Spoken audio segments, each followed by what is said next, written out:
think of the most famous philosopher you know, you're probably picturing an old man with a beard in a toga, asking annoying questions.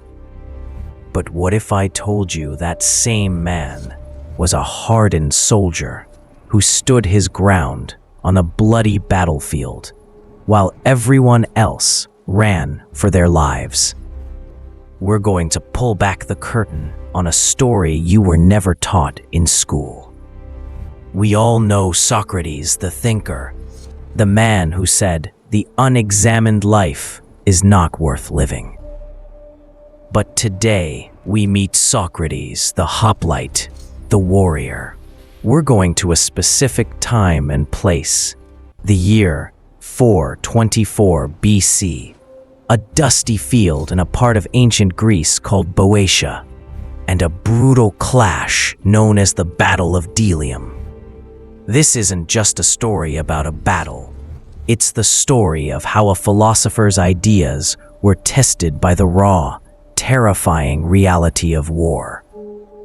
This is where the man of the mind proved he was also a man of unshakable courage. The world on fire. Athens versus Sparta.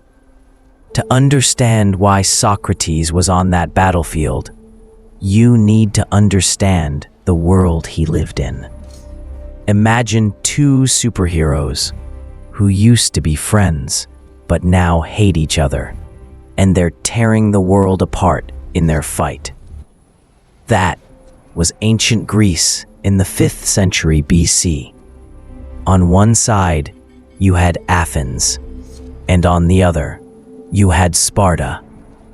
This massive fight was called the Peloponnesian War. Athens, the brains and the navy.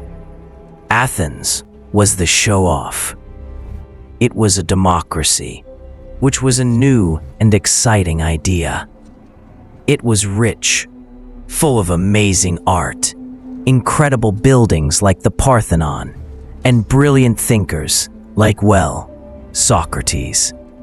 They had a powerful navy, the most powerful in the world. They controlled the sea, and with it, they built an empire.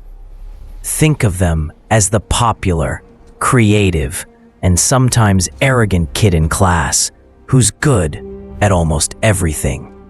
Their power came from trade, from their silver mines, and from tribute paid by other city-states who were part of their empire, or, depending on who you ask, under their thumb.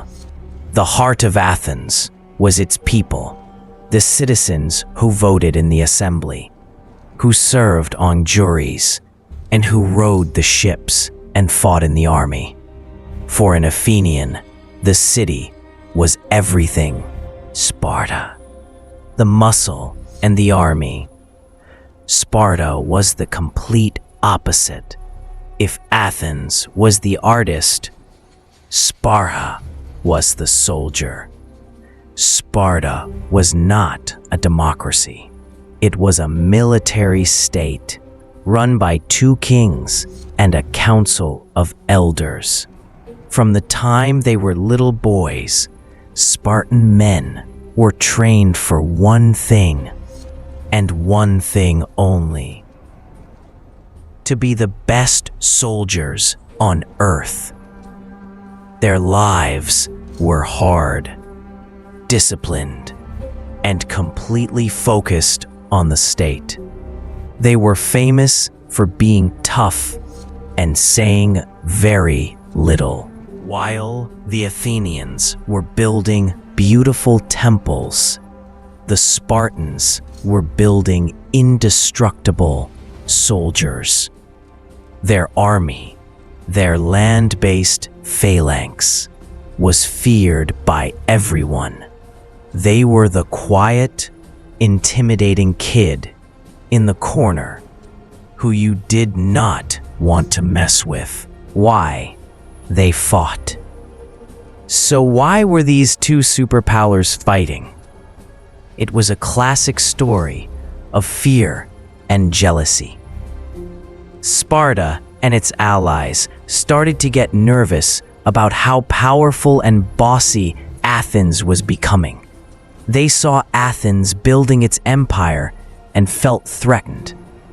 Athens, on the other hand, didn't want to give up its power and felt Sparta was just an old-fashioned bully trying to hold them back. Little fights and arguments turned into a huge, all-out war that lasted for nearly 30 years. It wasn't a constant war. There were periods of peace, but the tension was always there. The man in the middle. Who was Socrates? In the middle of all this chaos lived a man named Socrates. Now, when the Battle of Delium happened in 424 BC, Socrates was not the old, wise sage we see in statues. He was about 46 years old, a middle-aged guy. He wasn't famous yet. To most people in Athens, he was just a familiar and kind of weird face in the crowd, not your typical hero. Socrates was not what you'd call handsome. His friends, who loved him, were pretty honest about this. They said he had wide-set, bulging eyes like a crab, a flat, snub nose, and a bit of a belly. He was a stonemason by trade, a job he probably learned from his father. This means he worked with his hands. He was strong, tough, and used to hard labor. He was also famously poor, not because he couldn't make money, but because he just didn't care about it. The most famous thing about him, even then, was that he was always walking around barefoot, no matter the weather. Winter snow, hot summer pavement. Socrates didn't care. He wore the same simple, cheap cloak all year round. In a city like Athens, where people loved to show off their wealth and style, Socrates stood out by being completely plain. The thinker in the streets. But what really made him different was his mind. Socrates didn't write books or run a fancy school. His classroom was the city itself. He would go to the Agora, the busy central marketplace of Athens, and just talk to people. He would ask them questions, simple questions at first, like, what is justice? Or, what is courage? A politician or a general would give a confident, easy answer. And then Socrates would slowly and carefully take that answer apart, showing the person that they didn't really know what they were talking about at all.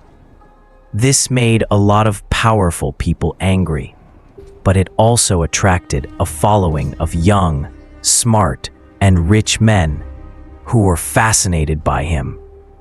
They loved watching him make the most respected men in Athens look like fools. One of these young followers was a flamboyant, handsome, and brilliant young man named Alcibiades.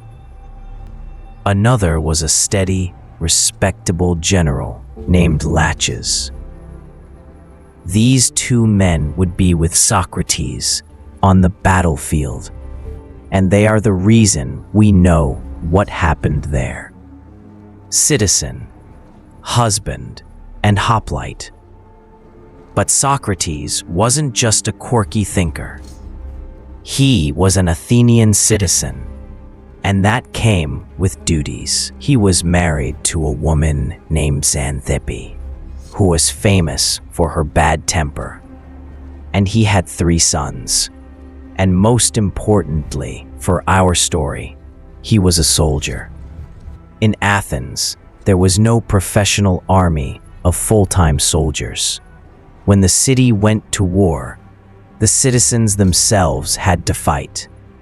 If you were a citizen of a certain wealth, you were expected to serve as a hoplite. A hoplite was a heavy infantryman, the backbone of every Greek army. This wasn't a choice, it was a duty. Socrates, as a citizen, was called to serve several times during the Peloponnesian War, and when the call came, he went. He might have questioned everything else in the world, but he did not question his duty to his city. The hoplite's gear, dressed for battle. So what did it mean to be a hoplite? It meant being covered in about 50 to 70 pounds of bronze and leather. This was not a light, easy job. Your life depended on your gear and the man standing next to you. The shield, the hoplon. The most important piece of equipment was the shield, called a hoplon. This is where the name hoplite comes from. It was a big, round shield, about 3 feet across, made of wood and covered in a thin layer of bronze. It was heavy, maybe 15 to 20 pounds. It wasn't held by a single handle in the middle. Instead, it had a handle for the hand and a leather strap that your forearm went through. This design meant it protected not just you, but also the man standing to your left. This was the whole secret of the Greek army. You were a part of a wall, a human tank. To drop your shield in battle was the ultimate disgrace, because it meant you had not only failed to protect yourself, but also endangered the man next to you. The spear, the dory. The main weapon was a long spear called a dory. It was about 7 to 9 feet long, with a sharp iron spearhead at one end and a bronze spike on the other end, called a lizard sticker. This spike could be used to finish off enemies on the ground or to stick the spear in the ground.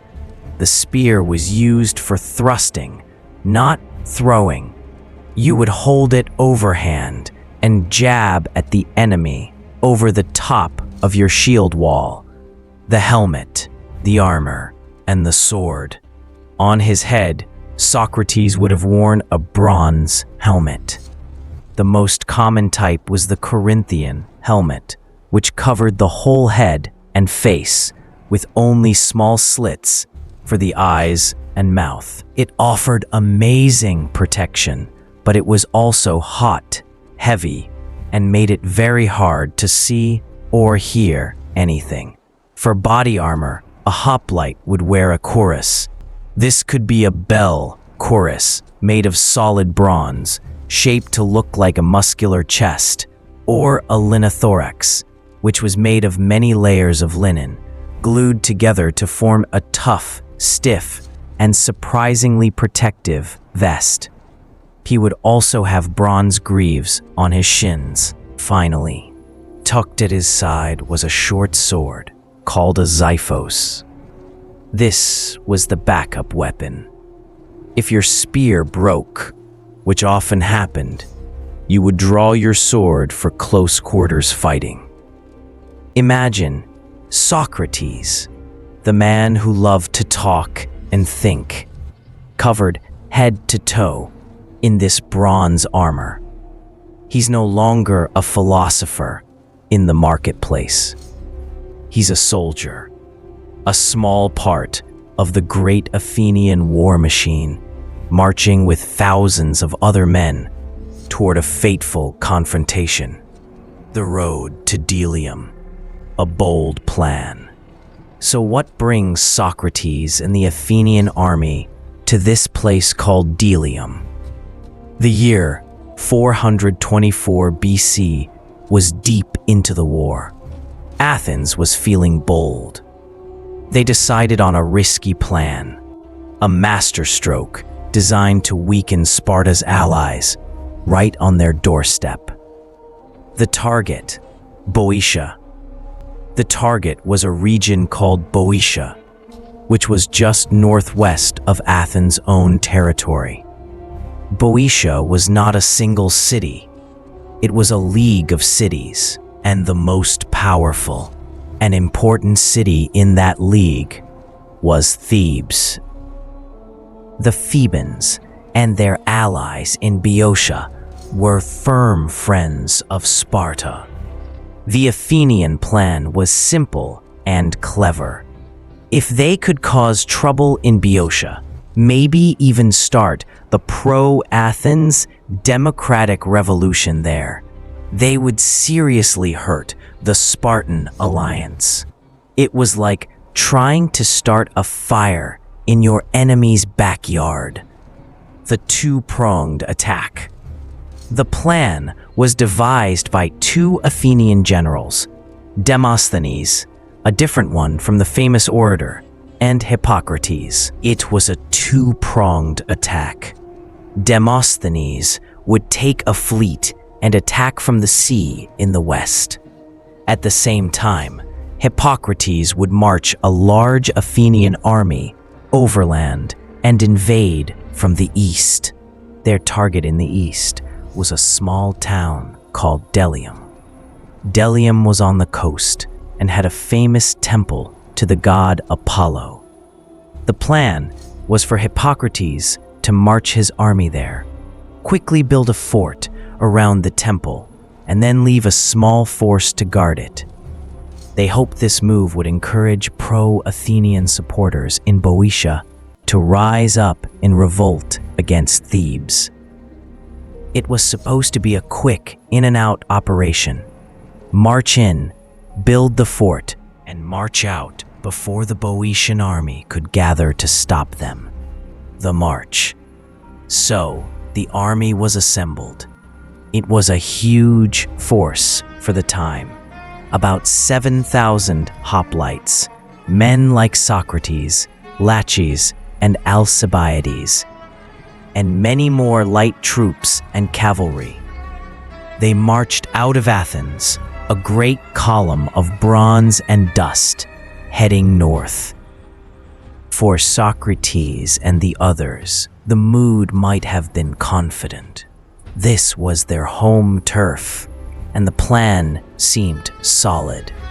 They reached Delium without any problems and immediately got to work.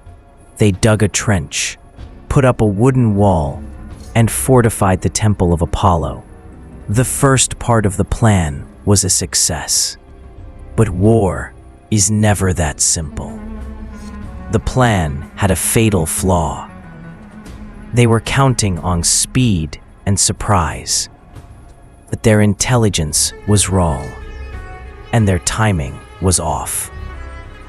The plan crumbles. Something's wrong. The Athenians finished their fort in 5 days. Hippocrates, the general, felt good about it. He sent most of the army marching back towards Athens, while he stayed behind with a smaller group to put the finishing touches on the fort and organize the guards. The main body of the army, including Socrates, was on its way home, probably thinking the job was done.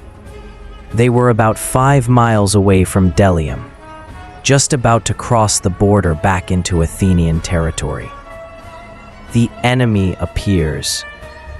This is when things went wrong. The Boeotians were not as slow or as disorganized as the Athenians had hoped. While the Athenians were busy digging, the cities of Boeotia had been gathering their forces. An army had been assembled, led by a brilliant and determined Theban general named Pagondas. Pagondas was not like other generals of the time.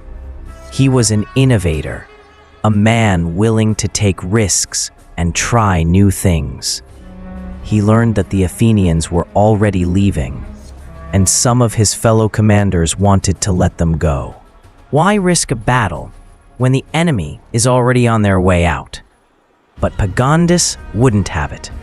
He gave a powerful speech to his army.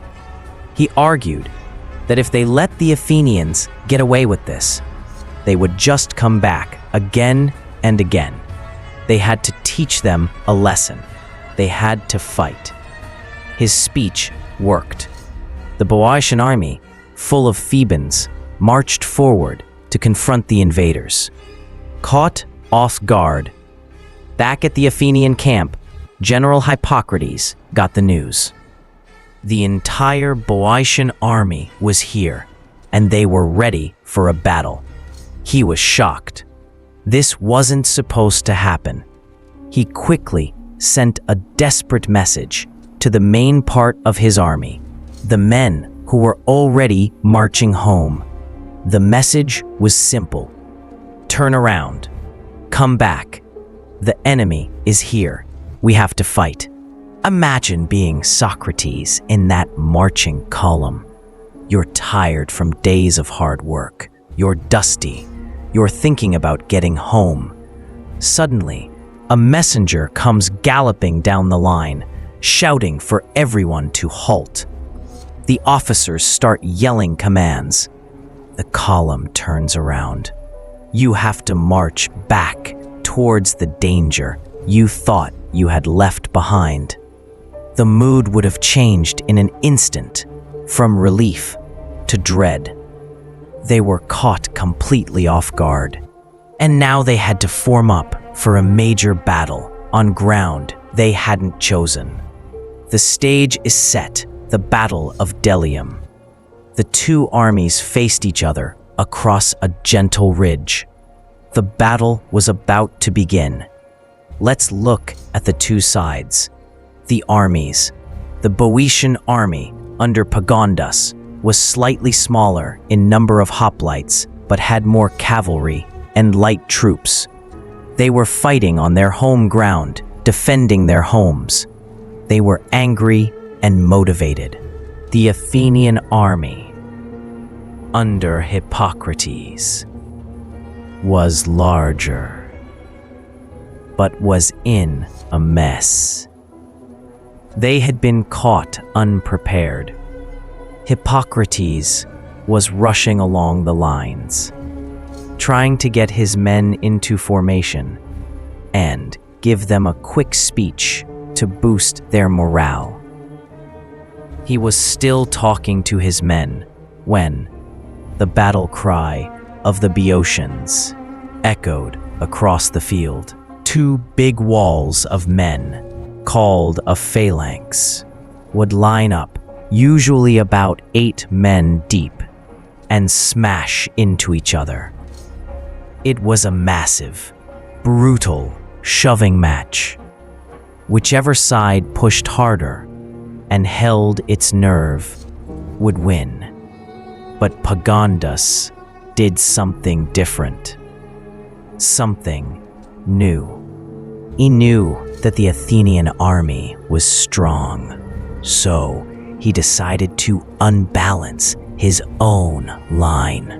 On his left side, facing the Athenian right, he kept the standard formation of 8 men deep. But on his right side, where his best troops, the elite soldiers from Thebes, were positioned, he did something radical. He stacked them up to be 25 men deep. Think about that. It was a massive, super dense block of men. It was a human battering ram. His plan was to use this heavy flank to smash through the Athenian line on that side. And he had another trick up his sleeve. He hid a small group of cavalry behind a hill. No one in the Athenian army knew they were there. The clash, the Boeotian war cry went up, and they began to advance, charging up the slope towards the Athenians. The Athenians caught with their general still giving a speech, charged down to meet them. The two great shield walls crashed into each other. The historian, Thucydides, who is our main source for the details of this battle, describes the sound, the splintering of spears, the sickening thud of bronze on shields and flesh, the screaming and the shouting. It was a chaotic, brutal scrum. Men were packed so tightly together that many were suffocated or crushed to death without even being touched by an enemy weapon. The two armies pushed and stabbed, each trying to break the other's will. For a while, the battle could have gone either way. On one side of the battlefield, the Athenians were actually winning. Their right wing was strong and began to push back the Boeotian left. Some of the Athenian soldiers even broke through and started to surround the enemy. It looked like Athens might win, but Pagondas had his trump card. The tide turns chaos in defeat. Just when it looked like the Athenians were gaining the upper hand, Pagondas unleashed his two surprises. First, that massive 25-deep block of Theban hoplites on his right wing slammed into the Athenian left. The sheer weight and force of the Theban formation was unstoppable.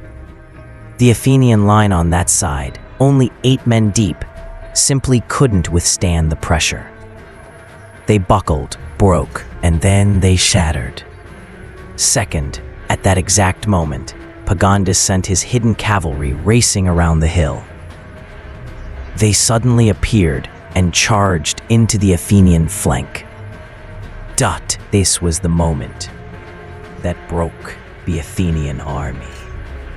The soldiers on the victorious Athenian right wing saw this cavalry appear. In the dust and confusion of battle, they didn't know it was just a small force. They thought a whole new army had arrived to reinforce the Boeotians. A rumor spread like wildfire through the ranks. It's the Spartans. The Spartans are here. Panic set in. That is the most dangerous thing in any army. Courage is a group activity, but fear is personal. When one man runs, the man next to him sees him run and thinks maybe he should run too. Soon, the entire army was in a full-blown rout. The Athenian soldiers threw down their heavy shields, turned their backs, and ran for their lives. The battle had turned into a slaughter. The Boeotian cavalry and hoplites chased down the fleeing Athenians, cutting them down from behind.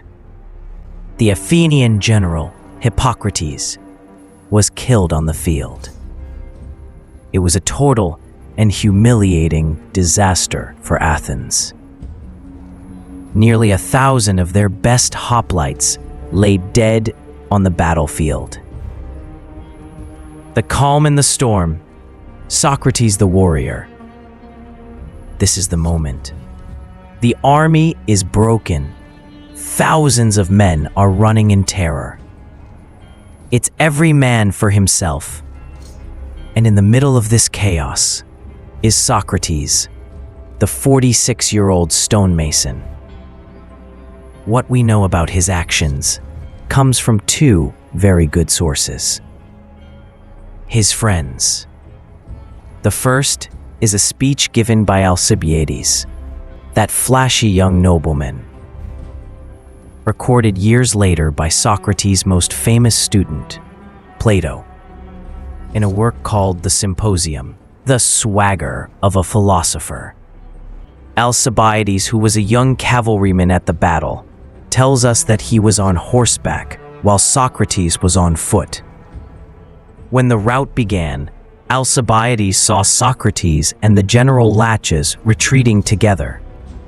And he says something amazing. He says that even in the middle of this terrifying retreat, Socrates was completely different from everyone else. He wasn't running in a panic. He was walking. Alcibiades describes him stalking along just as he does in the streets of Athens, his eyes darting from side to side. Imagine that scene. Men are screaming and running for their lives, being chased down by enemy horsemen. And here is Socrates walking away as if he were just taking a stroll through the market. That if you messed with this man, he would defend himself vigorously. This is such a powerful image. Why was he acting this way? It wasn't just for show. There's a deep psychology to it. A predator, whether it's an animal or a soldier, is drawn to the prey that runs in fear. The fleeing man, with his back turned, is an easy target. But a man who stands his ground, who looks his enemy in the eye, who seems calm and ready to fight back, that man is a dangerous target. By refusing to panic, Socrates was actually making himself safer. He was broadcasting an aura of confidence and control that made the enemy cavalry think twice about attacking him. A man of action. The General Laches confirms this story. He says that if everyone else in the army had behaved like Socrates, the Athenians would have won the day, and their honor would have been saved. Alcibiades even claims that Socrates saved his life. He says that he, Alcibiades, was in trouble, but Socrates stood by him and protected both him and his weapons until they were both safe. Socrates was not just a passive observer in the retreat. He was an active protector of his friends. He was a good soldier. This story is the heart of it all. It shows that Socrates' philosophy wasn't just talk. He spent his life teaching people to care for their soul, to not be afraid of things they couldn't control, like death, and to value wisdom and self-control above all else. At the Battle of Delium, his life was on the line, and he practiced what he preached. While other men were overcome by the fear of death and the panic of the moment, Socrates remained in control of himself. He had examined his own life, his own fears, and found them manageable, even on a battlefield. His courage was not the hot-headed, reckless courage of a young warrior. It was a different kind of courage, a courage born from knowledge, the knowledge of himself. He proved that the strongest shield a man can have is not made of bronze, but of the aftermath, the price of defeat. The battle was over, but the horror wasn't. The survivors of the Athenian army, including Socrates, Laches, and Alcibiades, managed to get back to the fort at Delium. But the Boeotians surrounded them. A sacred place, a brutal end. What happened next was shocking, even by the standards of ancient warfare. The Athenians were holed up in a temple to Apollo. Normally, a sacred place like a temple was considered a sanctuary. You weren't supposed to fight there. The Boeotians demanded the Athenians leave, saying they had defiled the holy ground. The Athenians refused, claiming it was now their fortress. After a standoff that lasted for 2 weeks, the Boeotians built a strange and terrifying new weapon. They took a huge wooden log, hollowed it out, and attached a large metal cauldron at the end, filled with burning coals, sulfur, and pitch. They put this whole thing on a cart, wheeled it up to the wooden walls of the fort, and used a giant blacksmith's bellows to blow a huge jet of flame into the Athenian fortifications. The fort was set on fire. The Athenians inside, who weren't killed by the fire, were cut down by the Boeotians as they tried to escape. It was a brutal end to a disastrous campaign. Socrates and the main body of the army had already made it back to Athens by then. But the final loss at the temple was another bitter pill to swallow. The return to Athens. For Athens, the defeat at Delium was a major blow. It was a huge military loss, but it was also a psychological one. Their bold plan had failed, and they had been outsmarted and outfought. The war would drag on for another 20 years, with many more ups and downs. But Delium was a dark chapter. And what about Socrates? He returned to Athens and went back to his old life. He put down his spear and shield and went back to the marketplace to ask his questions. He went back to being the barefoot philosopher, the gadfly of Athens, annoying the powerful and inspiring the young. But he was changed, and the people who saw him at Delium saw him differently. He wasn't just some weirdo who talked all the time. He was a man who had faced death and had not flinched. His words now carried a new weight, the weight of experience.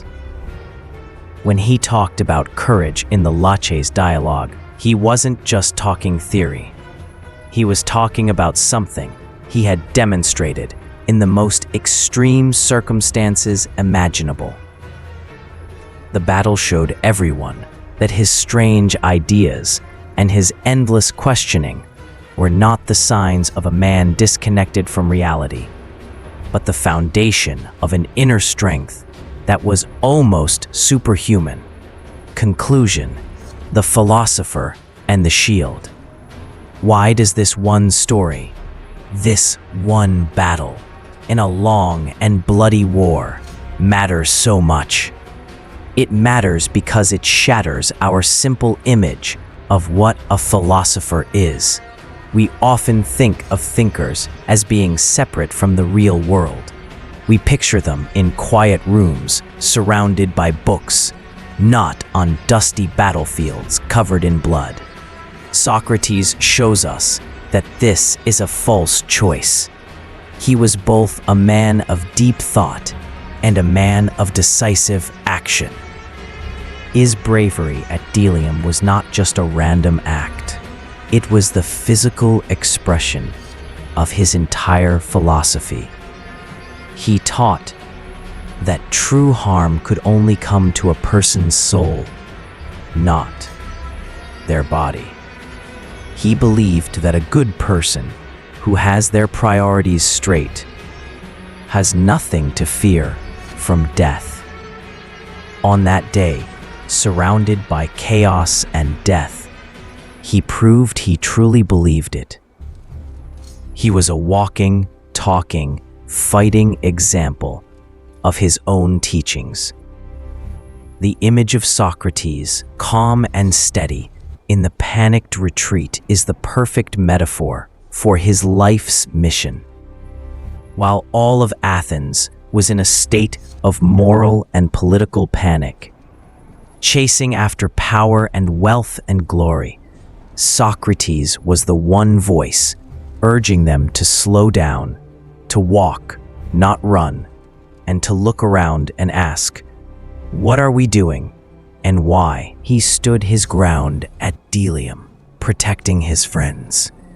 And for the rest of his life, he would stand his ground in the marketplace of Athens, trying to protect his fellow citizens from their own ignorance. In the end, that second battle would prove to be even more dangerous than the first. If you thought Socrates the soldier was a surprise, wait until you hear the story of what happened when his own city turned against him and put him on trial for his life. To see how the ultimate battle of wits played out, click on the video popping up on your screen right now.